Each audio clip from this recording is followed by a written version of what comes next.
다 같이 오늘 하나님 말씀은 일어서신 후에 누가복음 22장 24절에서 27절까지 말씀이 되겠습니다. 누가복음 22장 24절부터 27절까지 되겠습니다. 자, 다 같이 오늘 읽도록 하겠습니다. 자, 22장 24절 시작. 자기들 중에 누가 가장 큰으로 여겨질까 하는 문제로 그들 가운데서 또한 다툼이 있으므로 그분께서 그들에게 이르시되 이방인들의 왕들이 그들에게 주인의 권리를 행사하고 그들에게 권위를 행사하는 것이니라 하지만 너희는 그리하지 말지니 오히려 너희 가운데서 가장 큰 자는 어린 자와 같되고 으뜸이 되는 자는 섬기는 같이 되어야 할지니라. 음식 앞에 앉아 있는 자와 섬기는 자 중에 누가 더 크냐? 음식 앞에 앉아 있는 자가 아니냐? 그러나 나는 섬기는 자로 너희 가운데 있노라. 아멘. 기도하겠습니다. 하나님 아버지 감사합니다. 올 가정의 달 저희 가정 하나님의 말씀에 비추어 보며 또 은혜 받게 해주셔서 감사를 드립니다. 어린이 주일, 어버이 주일, 청소년 주일, 오늘 부부 주일입니다. 그동안 말씀을 통해서 선하게 인도하여 주시고 또 말씀을 통해 영광을 받아 주셨음을 인해서 감사합니다. 그것이 실제로 아름답게 말씀이 이루어져서 참 우리 30배, 60배, 100배 열매를 맺으며 하나님께 영광이 되고 또 우리에게는 기쁨과 행복함이 되는 우리 귀한 가정 계속 참 충만한 가운데 이루어질 수 있도록 복 주시기를 간절히 바랍니다. 오늘 부부주일로 인해서 감사합니다. 하나님께서 처음에 참 계획하시기를 남자와 여자로 계획하시고 한 가정을 이루게 하시며 가정을 통해서 아버지의 뜻이 또 드러나고 또 사회들이 좀 국가와 직장들이 바로 서게 해주셨음을 인해서 감사합니다. 특별히 그리스도 안에서 우리가 한 가정을 이루어 하나님께 영광을 돌릴 수 있음을 인해서 감사합니다. 오늘 진리의 말씀 우리 마음속에 깊이 와닿게 도와주시고 또 성령의 역사로 참 좋은 열매를 맺어 주님 이름 크게 높이게 하여 주시고 정말 서로가 아름답게 세워가는 귀한 가정들 될 수 있도록 복 주시고 인도해 주시기를 간절히 바랍니다. 오늘 또 연약한 지체들 함께하지 못했습니다. 주여 인도해 주시고 또 연약한 가운데서도 위를 향하여 주님의 도움과 또 은혜 안에서 그들이 다시 회복을 얻게 도와주시기를 간절히 바랍니다. 하나님께서 오늘도 주님의 몸된 교회를 사랑하시고 또 말씀으로 함께할 줄로 믿습니다. 큰 은혜가 되게 하여 주옵소서. 예수님의 이름으로 기도드리옵나이다. 아멘.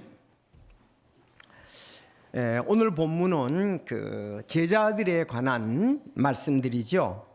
그렇지만 또 이것을 우리는 섬기는 부분이니까 가정에서도 적용할 수가 있습니다. 자, 우리는 종종 완벽한 배우자를 꿈꿉니다. 그래서 경제력도 있고 다정하고 책임감도 있으며 낭만까지 갖춘 사람을 기대합니다. 그러나 막상 결혼해 보면 결혼의 현실은 부족함과 한계를 마주하게 됩니다. 그래서 어느 분이 완벽한 결혼은 없다. 돈을 잘 벌어오는 배우자는 세상 밖으로 놔두느라 내 곁에 머물 시간이 없고 늘 다정하게 곁을 지켜주는 사람은 경제적인 무게를 온전히 감당하지 못해 답답함을 안겨줍니다. 매력적인 사람은 늘 주변의 시선이 끊이지 않아 마음을 졸이게 만들고 그저 편안한 사람은 때론 너무 무심하고 낭만이 없어 내 삶을 건조하게 만듭니다. 달콤한 말을 잘하는 사람은 언제나 그 진심을 의심하게 하여 나를 불안하게 하고 우직하고 착하기만 한 사람은 내 깊은 외로움을 세심하게 알아채지 못합니다. 여러분 그렇습니까? 남편이 그렇죠? 지금 아내가 그랬습니다. 자, 하나님은 우리에게 완벽한 배우자를 주시기보다 부족한 두 사람이 서로 사랑하며 섬기며 성숙해 가는 것을 허락하셨습니다. 그런데 문제는 우리의 마음입니다. 우린 결혼 생활에서 끊임없이 묻습니다. 왜 나만 희생해야 하나? 왜 내 마음을 몰라주나? 왜 내 말은 들어주지 않나? 바로 이것이 오늘 본문 속에서 제자들의 모습과 다르지 않습니다. 오늘 예수님께서는 십자가를 앞두신 마지막 순간에도 제자들은 누가 가장 큰 자로 여겨질까 다투고 있었습니다. 세상은 높여지려고 하고 인정받으려 하지만 하나님의 왕국의 원리는 다릅니다. 하나님이 기뻐하시는 부부는 서로 주장하는 부부가 아니라 서로 섬기는 부부입니다. 서로 가꾸어 나가는 가정입니다. 자, 통계 자료를 보아도 서로 섬김으로 결혼의 만족도가 매우 높아졌다는 여기 그 신문에 나온 부분이 있습니다. 자, 지금은요 결혼을 잘했다, 이것이 처음 75%가 넘어섰다고 합니다. 그러니까 결혼한 4쌍 중에 3쌍이 만족하다는 겁니다. 그럼 만족을 올린 1등 공신이 뭐냐 하는 거죠. 자, 조선일보 우리 2024년 11월 18일에 나온 것인데요. 결혼 생활에 만족하는 기혼자가 4명 중 3명에 달하는 걸로 조사가 되었습니다. 그래서 통계청 2024년 조사인데 2년마다 한 번씩 이렇게 하고 합니다. 그래서 작년에 올해 거는 아직 나오지가 않았습니다. 자, 만족도 조사에서 배우자와 관계에 만족한다는 기혼자가 여기 보니까 75.7%가 됩니다. 그래서 2008년 이후에 가장 높게 나타나고 있습니다. 자, 이렇게 나와 있어요. 도표로 늘어나는 부부 관계가 만족도가 높다. 이제 그래서 2년 단위로 했습니다. 그래서 75.7%다. 그러면 2008년대는 65.7%였습니다. 자, 그러면 왜 이렇게 만족도가 높아졌냐 하는 겁니다. 여러분들 이제 집에 가보면은 젊은이들에게 쉽게 볼 수 있는 것, 저도 그 사위 집에 가보면 사위가 설거지를 하고 우리 아들 집에 가면 아들이 하고 이런 부분들입니다. 그래서 아내의 부부 가사 분담이 공평해졌다는 거예요. 이걸로 인해서 결혼이 부부관계에 만족해졌다는 거죠.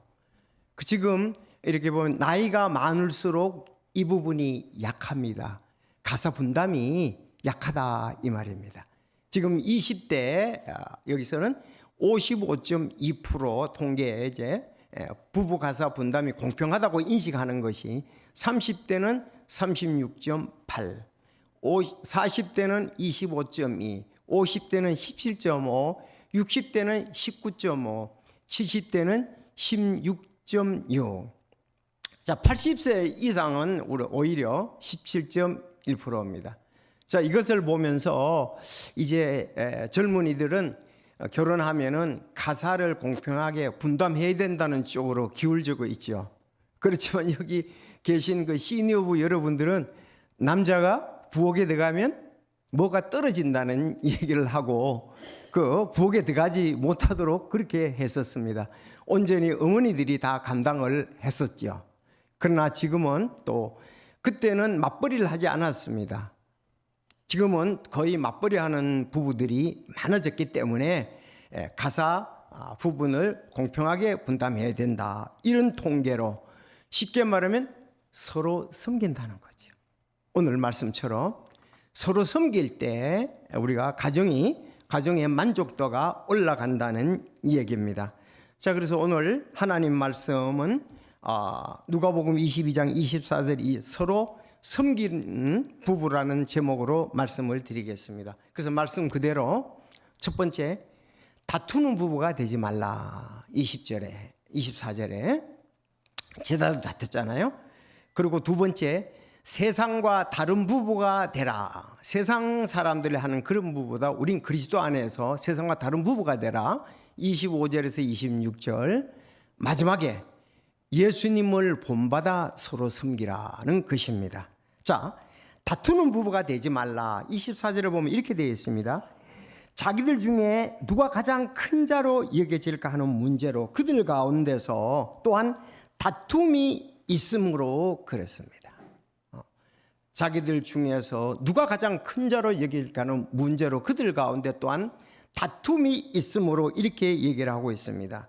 자, 우리가 가정, 학교, 직장 등 사람들이 모이는 곳에는 어쨌든 영역 싸움인지 세력 싸움인지 늘 싸움이 있어 왔습니다. 다툼이 있어 왔습니다.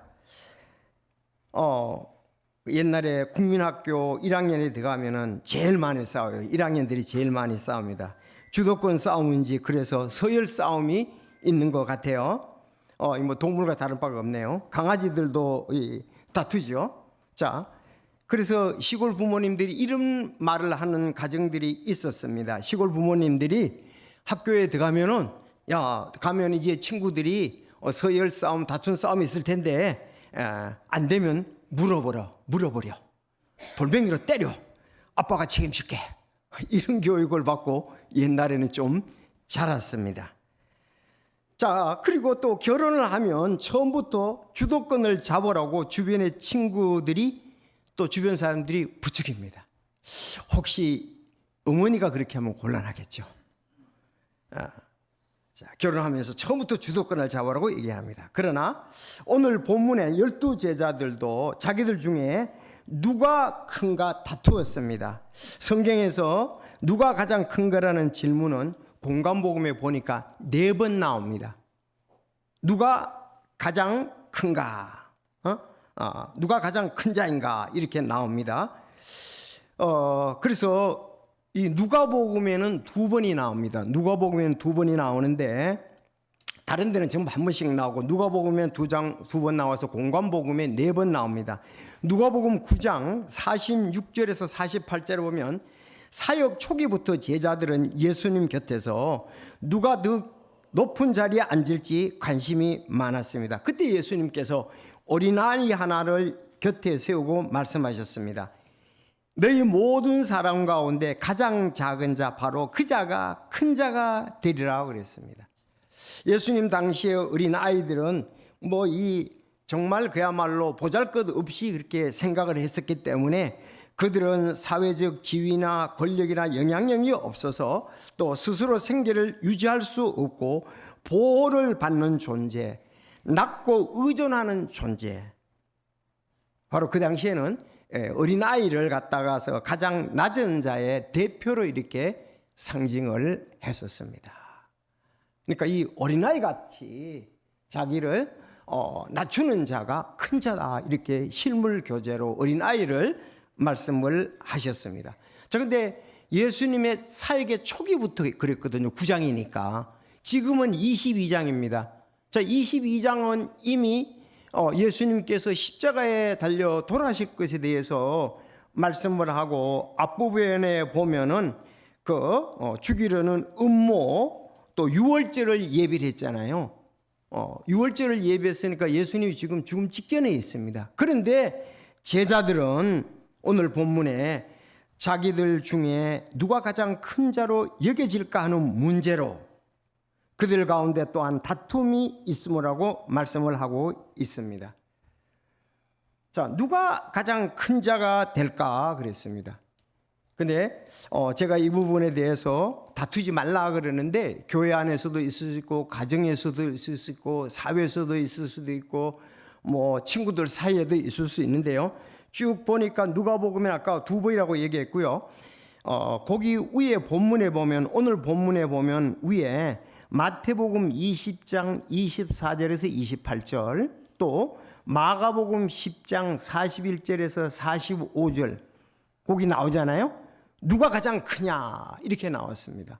그런데 그 앞뒤를 좀 이렇게 살펴보면 마태복음 20장 20절부터 시작이 돼요. 그 어떤 일로 이런 얘기가 나오냐 하면은 마태복음에서는 그 세베대의 아들의 어머니 살로메가 등장하면서 시작을 합니다. 살로메가 얘기하기를 세베대의 아들 어머니 그랬거든요. 세베대의 아들 어머니니까 세베대에겐 아들이 있었죠. 누가? 야고보와 요한이잖아요. 그들이 참 그물을 던지고 고기를 잡고 그물을 던지고 고기를 잡을 때에 예수님이 따라오라고 그때 즉시 따랐던 그 인물이잖아요. 처음 곧 제자가 되는 네 사람 중에 하나인데 그때 그 어머니가 살로메예요. 살로메가 얘기를 하는 겁니다. 예수님, 그 당신의 보좌에 앉을 때에 우리 아들들을 좌우에 앉게 해달라고 그 얘기를 한 거예요. 그랬더니 이제 예수님이 결론적으로 얘기하시기를 마태복음 20장 28절 끝에 사람의 아들도 섬김을 받으러 오지 아니하고 도리어 섬기며 자기 생명을 많은 사람의 대속물로 주려고 왔느니라 하시니라. 자, 이 말씀을 하셨습니다. 자, 그러면 또 마가복음에 보면 이게 10장 35절부터 45절까지 얘기인데 아마 그 야고보와 요한이 얘기를 하는 거예요. 그때 그들이 그분께 이르되 선생님이여 영광 가운데 계실 때 우리가 하나는 선생님의 오른쪽에 다른 하나는 선생님의 왼쪽에 있는 것을 우리에게 허락하옵소서 하였으나 이때도 마찬가지였어요. 그러니까 마태복음과 마가복음을 이렇게 보면 아마 어머니가 우리 두 아들 그렇게 해달라 그랬고 본인들도 여기 야고보와 요한도 하나님 좌우편에 우리가 앉게 해달라고 그렇게 한 걸로 보여집니다. 자, 그때 이제 마태복음, 마가복음 10장 45절에도 보면 다 같이 읽어보겠습니다. 시작.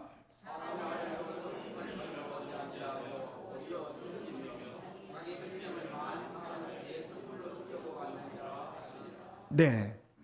자, 그래서 다툼이 역시 이 광경을 보고 10명의 제자들이 막 킥킥거리면서 막 둘이가 막 그렇게 할 수 있느냐 하고 그들이 다퉜던 것을 볼 수가 있는데 예수님께서 말씀하시는 거죠. 사람의 아들도 섬김을 받으러 오지 아니하고 도리어 섬기며 자기 생명을 많은 사람의 대속물로 주려고 왔느니라 하시니라. 마가복음 10장 45절 우리가 잘 익히 아는 구절 아닙니까? 그래서 하나님의 왕국은 자신을 낮추는 사람, 남을 섬기는 사람, 인정받으려 하지 않는 사람이 큰 사람이라고 말씀을 하고 있습니다. 자, 사람은 본성적으로 인정받고 높아지기를 원합니다. 우리 그렇지 않은 분은 여기 한 분도 없습니다. 우리는 모두 인정받고 높아지기를 원합니다. 가정 안에서도 마찬가지입니다. 우리 서론에서 말씀드렸듯이 왜 나만 희생해야 하나? 왜 내 마음은 몰라주나? 왜 내 말은 듣지 않냐? 이런 마음이 쌓이면은 부부는 사랑보다 자존심으로 살아가게 됩니다. 예수님께서 빌립보 교회에 말씀하셨습니다. 아무 일도 다툼이나 허영심으로 하지 말고 겸손한 생각으로 각각 자기보다 남을 더 낫게 여기며. 자, 부부는 서로 이기려고 사는 관계나 자존심으로 살아가는 것이 아니고 우리 성경에 있듯이 하나님은 둘을 한 몸이 되게 하시지 않습니까? 그래서 마태복음 19장 5절에도 예수님께서 창세기를 인용을 하셔서 자기 아내와 연합하여 그 둘이 한 육체가 될지니라. 그래서 지난 우리 21일 5월 가정의 달 21일 둘이가 하나 된다. 2월 21일. 그래서 부부주일로 그런 부부주일이 생겼던 것을 볼 수가 있습니다. 자, 우리의 몸은 지체, 손발이 서로 섬기도록 만들어져 있습니다. 그래서 둘이 한 몸이니까 한 몸 안에서 누가 더 크냐 다투는 것은 결국 서로를 아프게 하는 것입니다.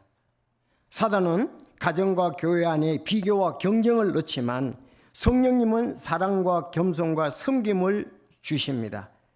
믿음의 부부는 서로 높아지려고 다투기보다 서로 세워주고 겸손히 섬깁니다. 제가 그때에 큐티를 하고 난 다음에 이 말씀을 묵상을 하면서 옥상에서 이제 채소라든지 식물을 이렇게 기르는 것을 보면서 그런 마음이 생겼습니다. 야, 내가 이렇게 물을 주고 잡초를 뽑아내고 거름도 주고 이 가꾸니까 이렇게 예쁜 꽃이 맺어지고 또 식물이 아름답게 먹을 것을 공급해 주는구나. 이와 같이 가정도 가꾸어 나가는 것이지 서로 섬기는 것이지 가정이 자기 주장을 하는 것은 아니라는 사실입니다. 우리 가정들을 잘 가꾸어 나가면 정말 부부, 자녀들 또 우리가 이 농사와 자식도 농사라고 마찬가지가 있지 않습니까? 그래서 가정은 잘 가꾸어 나가는 것이다. 그리고 서로 섬기는 것이다. 그래서 다투지 말자. 여기 젊은 부부들은 잘 안 다투는 것 같아요. 그렇죠? 모르겠습니다만은 많이 다툽니까? 결혼 초기에 많이 싸웁니까? 근데 요즘은 이제 가사 분단도 하고 이렇게 해서 그런 부분이 많이 약해진 걸로 보게 됩니다. 물론 뭐 옛날에 우리들도 어른들도 이렇게 보면은 역할 분담이 잘 되어서 더구나 참 아내가 많이 참아줬죠. 그때는 또 남편들이 이제 농사를 짓다 보니까 힘든 일은 하고 좀 덜 힘들은 아내가 도와줘서 이렇게 화목한 가정들, 잘 세워지는 가정들도 있었습니다. 여러분 아마 신혼 초기에 여러분들이 어땠는지 저는 알 수는 없지만 정말 결혼한 것은 또 혼자 있다가 이렇게 각각 살다가 참 행복하고 아름답고 정말 또 그런 것을 또 느끼는 것이 우리 가정들을 세워가는 모습들이 아니겠습니까? 그래서 오늘 제자들에게 싸우지 말라고 한 것처럼 우리 가정은 다투는 부부가 되지 말자는 겁니다. 네. 그래서 둘이 하나가 되었으니까 다투지 말고 이제 둘이 하나가 돼서 한 몸이 되었잖아요. 우리 몸은 내가 몸은 아무리 생각해도 내 몸이 다툰 적은 한 번도 없는 것 같아요. 서로 보살피고 서로 섬기고 자기 역할을 다하는 것이 우리 몸 한 지체가 아닌가 그렇게 생각을 해봅니다. 그래서 다투는 부부가 되지 말자. 여러분 오늘 그렇게 섬기고 세우고 하시겠습니까? 네, 우리 기도하면서 그런 목표를 두고 나가야 되라고 믿습니다. 아이들에게도 가장 큰 영향이 싸우는 거죠. 좋지 않은 영향이. 두 번째 보면 25절에서 26절입니다. 세상과 다른 부부가 되라. 아니 우리가 이방인들과 같이 오늘 본문에 얘기했잖아요. 그 말을 다시 우리가 적용을 한다면 우리 세상 사람들과 다른 부부가 되라. 25절 26절. 자 25절 26절을 한번 읽어보시겠습니다. 시작. 그분께서 그들에게 이르시되 이방인들의 왕들이 주인의 권리를 행사하고 그들에게 권위를 행사하는 자들을 은인이라 불리리라. 너희는 그리하지 말지니 오히려 너 가운데 가장 큰 자는 으뜸이 자는 섬기는 자같이 될지어다. 아멘. 여기서도 어린 자같이 되고 어린아이를 또 시범으로 세웠었는데 9장에서도 또 여기도 본문에도 말씀을 하고 있습니다. 자, 예수님 말씀하십니다. 이방인들의 왕들이 그들에게 주인의 권리를 행사하고 쭉 그렇게 했습니다. 세상은 힘으로 다스리고 자기 뜻대로 움직이려고 합니다. 그러나 믿음의 가정은 달라야 합니다. 성경에 말씀하는 거 여기 믿음의 가정에 대해서 남편은 권위로 아내를 누르지 말아야 합니다. 그래서 성경에 보면은 남편이 머리 된다고 말씀했습니다. 이것은 독재권의 권위가 아니라 보호와 책임과 자기 희생을 여기서 말하는 것이 머리입니다. 여러분 우리 머리는 절대적으로 독재권을 하는 머리가 아닙니다. 오히려 보호와 책임과 사랑과 희생의 머리라는 말입니다. 예수님은 그렇게 하셨습니다. 빌립보서 2장 5절에 보면 너희 안에 이 생각을 품으라. 그것은 그리스도 예수님 안에도 있었던 생각이니라. 6절 그분께서는 하나님의 형체로 계심으로 하나님과 동등함을 강탈로 여기지 아니하셨으나 7절 8절 시작.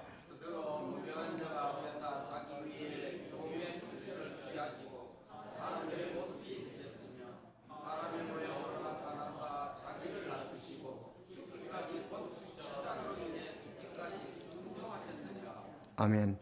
하나님께서는 예수님께서는 하나님이셨습니다. 하나님이신데도 이 땅에 오셔서 하나님과 동등함을 취하지 아니하시고 스스로 무명한 자가 되어 무명한 자가 자기 위에 종의 형체를 취하셨다 그랬습니다. 그래서 사람의 모습으로 되셨으며 사람의 모양으로 나타나 자기를 낮추시고 죽기까지 곧 십자가로 인해 죽기까지 순종을 하셨습니다. 그러므로 우리가 남편이 아내의 머리 된다는 말이 우리 모든 것의 독재자나 주도권자가 아니라 물론 지도자, 리더자는 맞습니다. 이것은 보호와 책임과 사랑과 희생에 관한 부분이라는 것을 우리가 기억하려면 됩니다. 그런가 하면 아내도 감정과 말로 남편을 지배하라 해서는 안 됩니다. 남편을 존중하고 돕는 배필로 협력하며 세워주는 태도가 요구됩니다. 물론 남자들하고 여자들하고 다릅니다. 여자들은 감정에 예민하죠. 남자들은 논리적이고 여자들은 감정적입니다. 근데 이 감정 또 말로 남편을 지배해서는 안 됩니다. 여러분 뭐 다 경험해 보시지만 이 여자분들이 울면은 남자들이 어떻게 할 방법이 없어요. 그렇죠. 감정적으로 호소하면 어떡하겠어요. 우는데. 그리고 말로 또 아내들을 이렇게 어떻게 다스릴 수가 없습니다. 그러므로 감정과 말로 남편을 지배하려 해서는 안 됩니다. 성경에서 지혜로운 여인의 대표적 인물이 아비가일입니다. 아비가일.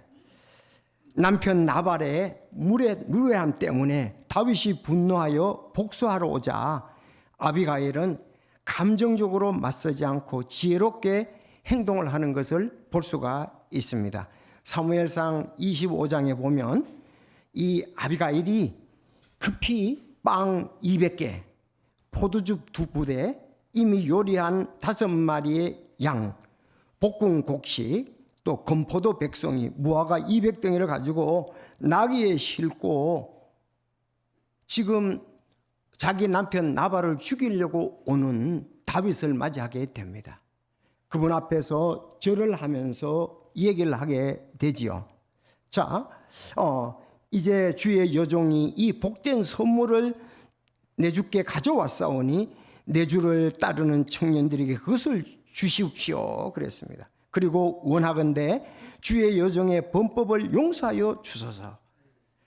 주께서 반드시 내 주를 위해 든든한 집을 세우시리니 여호와께서 내 주를 위해서 든든한 집을 세우시리. 이는 내 주께서 주의 여호와의 싸움을 싸우시며 주 내 평생 동안 내 주 악에서 만약에 우리를 친다면은 싸운다면은 악으로 발견될 수가 있다 이렇게 얘기를 했습니다.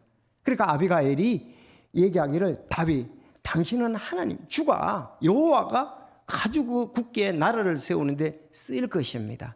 그런데 이 보잘것없는 사람 쳐서 무슨 유익이 있겠습니까? 그렇게 지혜롭게 하잖아요. 근데 나중에 어떻게 되죠? 아비가일이 다윗의 아내가 됩니다. 자, 이런 걸 볼 때에 우리가 참 아비가일이 감정적으로 맞서지 않고 아주 지혜롭게 행동했던 것을 볼 수가 있습니다.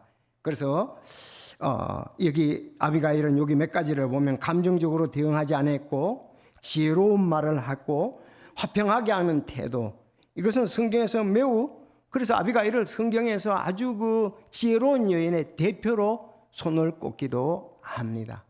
그러므로 우리가 이제 남편은 권위로 아내를 누르지 말아야 되고, 아내는 감정과 말로 남편을 지배해서는 안 된다. 잠언 14장 1절에도 모든 지혜로운 여자는 자기 집을 세우되 어리석은 여자는 자기 손으로 그것을 허무니라. 자, 독재권의 권위가 아니고, 다시 말씀드리지만 보호와 책임, 사랑과 희생이라는 것입니다. 그래서 우리가 두 번째는 이렇게 말씀을 통해서 볼 때에 서로 세상 방법하고 우리 교회에서의 그리스도인 가정하고는 좀 다르다는 것입니다. 역시 제자들의 태도도 마찬가지입니다. 결론적으로 세 번째, 이제 예수님을 본받으라 27절에, 참 이 말씀도 너무 중요한 말씀입니다. 여러분, 선하지 않습니까? 음식 앞에 앉아 있는 자와 섬기는 자 중에 누가 더 큽니까, 여러분? 그렇죠. 음식 앞에 앉아 있는 자와 섬기는 자 중에 누가 더 크냐? 음식 앞에 앉아 있는 자가 아니냐? 앉아 있는 자가 당연히 크겠지요. 그러나 나는 섬기는 자로 너희 가운데 있노라. 완전히 다르지요. 참, 우리 생각에는 예수님이 하나님이시잖아요. 예수님이 어디 가면 제자들이 섬겨야 되고 동네 사람들이 섬겨야 되고 모든 사람이 섬겨야 될 거라고 생각하는데, 예수님은 그러나 나는 섬긴 자로 너희 가운데 있느니라. 대표적인 것이 예수님은 제자들의 발을 씻기셨고 끝까지 사랑하셨으며 십자가까지 지셨습니다. 그래서 요한복음 13장 14절을 보면, 그런즉 너희 주와 선생인 내가 너희 발을 씻겨 주었으니 너희도 서로 발을 씻겨 주어야만 하느니라. 부부의 최고의 본은 바로 예수님을 따르는 거라고 볼 수가 있습니다.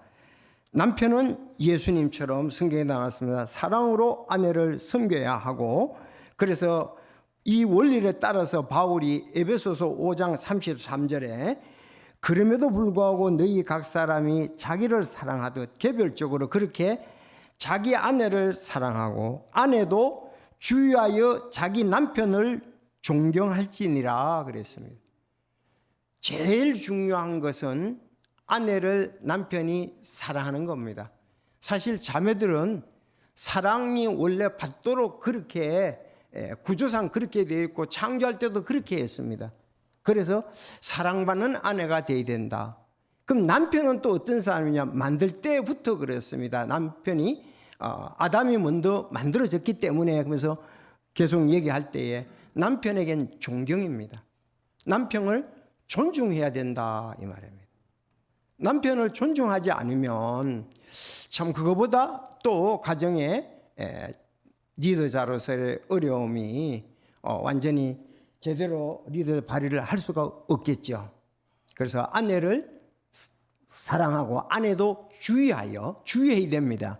자기 남편을 존경하겠죠. 존중이 여겨야만 하는 것입니다. 여기 있는 모든 남편들은, 모든 남자들은 다 존경받고 그렇게 받기를 원해요. 그렇게 만들어질 때부터 그렇게 만들어졌습니다. 그러나 아내들은, 여기 있는 모든 아내들은 사랑을 받기를 원하는 것은 틀림이 없습니다. 이건 본능적이에요. 하나님이 만드실 때 질서상 그렇게 또 해 주셨습니다. 그래서 사랑하는 성도 여러분, 세상은 누가 더 큰 거를 묻습니다. 그러나 예수님은 누가 더 섬기는가를 보십니다. 예수님은 오늘도 우리에게 말씀하십니다. 너희는 그리하지 말지니 높아지려 하지 말고 낮아져야 된다는 말씀입니다. 대접받으려고 하지 말고 섬겨야 된다. 그래서 음식 앞에 앉아 있는 자와 섬기는 자 중에 누가 더 크냐? 음식 앞에 앉아 있는 자가 아니냐? 그러나 나는 섬기는 자로 너희 가운데 있느니라. 참 이런 부분이 이제 많이 바뀌어져서 되어가는 것 같습니다. 우리가 이렇게 카페 같은 데도 가면은 그래도 뭐 남자들이 가서 무거우니까 또 들고 오고 또 다 먹고 나서도 치워주는 거. 그래서 앉아 있는 거 이제 우리 자매들을 또 존중히 여기지 않는가, 그런 생각도 해보면서 서로 섬기려는 마음을 가지면 그 가정은 아름답게 세워집니다. 그래서 서로 섬기고 서로 가꾸려는 노력을 한다면 하나님께서 그 가정을 참 화목해 하시고 또 복되게 하시며 여기에 또 가정의 질서가 있으니 또 하나님께서는 장수의 복도 주시고 잘되게 하리라고 믿습니다. 그래서 우리 서로 마음속에 기쁨이 있고 서로 섬긴다면 건강할 뿐 아니라 주님이 원하는 귀한 부부 가정을 이루게 되리라고 믿습니다. 예수님처럼 서로 섬기는 부부가 되어 하나님께 영광을 돌리는 가정이 되기를 바랍니다. 그래서 오늘 여기에서 서로 섬기라는 제자들의 관계지만 우리가 부부에도 적용을 해서 서로 섬기는 부부 첫째, 다투는 부부가 되지 말라. 그리고 우리는 세상과 다른 부부가 되어야 된다. 그리고 예수님을 본받아 우리가 서로 섬겨요. 자, 완벽하지는 않습니다. 우리는 지금도 빚어지고 죽을 때까지 섬기고 세워지는 가정이라고 볼 수가 있습니다. 우리는 아직도 육신이 있습니다. 그러나 성령의 인도하심과 말씀이 있을 때 우리는 이 아름다운 열매들을 맺게 되리라고 믿습니다. 오늘 부부주일 이 말씀이 참 저에게 복이 되었고 또 그렇게 되기를 원하고 주님의 도움을 구합니다. 다 같이 기도하겠습니다.